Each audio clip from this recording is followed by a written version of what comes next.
Oh, what a freaking win for the Sacramento Kings today.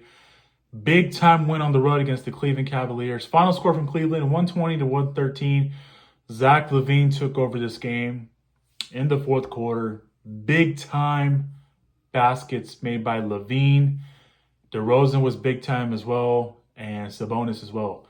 Them three, the trio combined for 92 points today and got the Kings a big time win. But it was Lavine, the one who took over and put them ahead. And boy, this team is playing like they're a playoff team all of a sudden again. Let's talk about the numbers with the starting five. DeMar DeRozan, 40 minutes, he had 28 points, 7 assists, 4 rebounds. Trey Lyles filled in for Keegan Murray because he was out due to a back injury, and Trey Lyles stepped in, provided a spark. 40 minutes, he had 7 points, 8 boards, 1 assist. Sabonis, 39 minutes, he had 27 points, 10 boards, 7 assists. Keon Ellis played 40 minutes, he had 11 points, 3 boards, 3 assists. And Zach Lavine played 42 minutes tonight, he had 37 points, 2 rebounds, 1 assist. Malik Monk off the bench, 20 minutes, he had 8 points, he had 7 rebounds, he had 3 assists. Devin Carter played 7 minutes, he had 0 points, 2 boards, 1 assist. Isaac Jones played 6 minutes, he had 0 points, 2 boards, 1 assist. And Jonas Valanciunas played 5 minutes today. He had 2 points, 2 boards, 1 assist. This is just crazy. A couple days ago, you lose to the Wizards, you beat Charlotte Friday, and now you get a big-time win in Cleveland against the Cleveland Cavaliers. This pretty much sums up to me that the Kings are obviously clearly not tanking. They're trying to fight for a playoff spot. And the pathway to get to the playoffs, it's there for the taking. It's right there for the Kings. And probably in their favor. With today's win, you move up to number 9. Mavericks lost yesterday, so they moved back to 10. And I get the feeling that with the Suns continuing their woes, they're probably going to be officially eliminated and out sometime this week, because we only have 4 games left.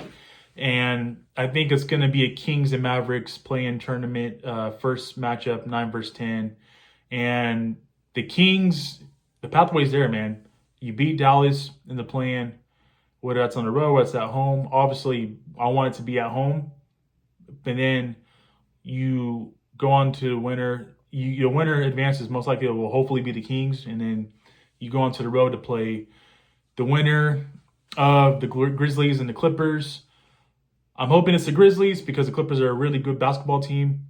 And then the pathway's there. You find a way to go into Memphis, and you beat the Grizzlies. And then you get your 8th and final spot in the playoffs, and you play OKC in the first round. So can't get too high, can't get too low. This team obviously clearly pissed me off with that Wizards loss. I think we were all pissed off, and we all thought that was a breaking point. Today, they take care of Cleveland like it's no business without Keegan Murray, without LaRavia. Just explains how this season has been, man. Really up and down roller coaster season. I will say this. Let me be crystal cut and clear about this. Zach Lavine, DeMar DeRozan were taking turns hitting buckets today. You can throw in Sabonis in there too today with his 27 points. Let me emphasize this, if Zach Lavine, DeMar DeRozan, we see them both taking turns and dominating and getting buckets, the final 4 games and in the play-ins, the Sacramento Kings will go to the playoffs.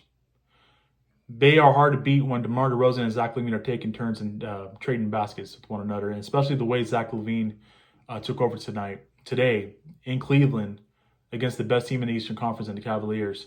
Yes, record-wise, they are the best team. I'm not knocking on Boston. I still have Boston coming out of the East and winning the Eastern Conference. But in terms of record-wise, the Cavaliers obviously are the number 1 seed. The Kings swept this Cavaliers, this number 1 seed. The Kings swept them today. They beat them a couple weeks ago at home in Sacramento, and now they beat them on the road in Cleveland today. Zach Lavine has had a tremendous amount of crap and shit towards him and not showing up in big games. He's too up and down, this and that. Zach Lavine showed up big time against an elite powerhouse team today. And for all the Zach Lavine haters out there, I hope that beam goes deep up your guys' buttholes, because Zach Lavine put it in your guys' buttholes today. And what a dominant performance by Lavine. Like, guy was on fire down the stretch, getting buckets, step back threes, mid-range shots, layups. He was unguardable in that fourth quarter. And really great to see Zach Lavine elevate his game and gets an elite team in the Cavaliers. So with that being said, you got Detroit on the second night of a back-to-back tomorrow. It's not going to be an easy game. But boy, if you play with any type of effort like you did today, I feel pretty damn good about tomorrow's game in Detroit against the Pistons. You're 38-40 on the season. If you can somehow find a way to win tomorrow and come back home to finish the final 3 games, this is it, guys. This is the home stretch. We have a week left, final 4 games of the season.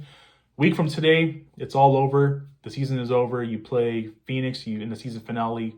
I don't think at this point that game's not going to mean a lot. Maybe for the Kings in May, but for the Suns, I think they're cooked.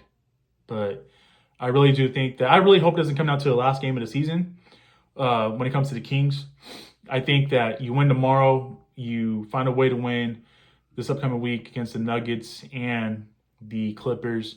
It should give you some separation at home with those 2 big home games if you can find a way to win those games too, to have that 9th spot locked up. So we'll see what happens, man. I'm excited. This is the home stretch. This is it, guys. I greatly appreciate you guys for rocking with me this season. What a up and down season, man. But somehow, some way, despite all the negativity, despite your head coach getting fired in December, despite trading your franchise star player back in February, and despite all the new pieces at the trade deadline, the Sacramento Kings are in a position to make the postseason. They are in a position somehow, some way. They are in a position to make the playoffs, and here we are, man. 4 games. We shall see what happens. So with that being said, appreciate you guys tuning in. Have yourself a great rest of your evening. Have yourself a great rest of your weekend. Take care. God bless. Keep pushing forward. The beam is lit. I will catch you guys in my next video. Peace.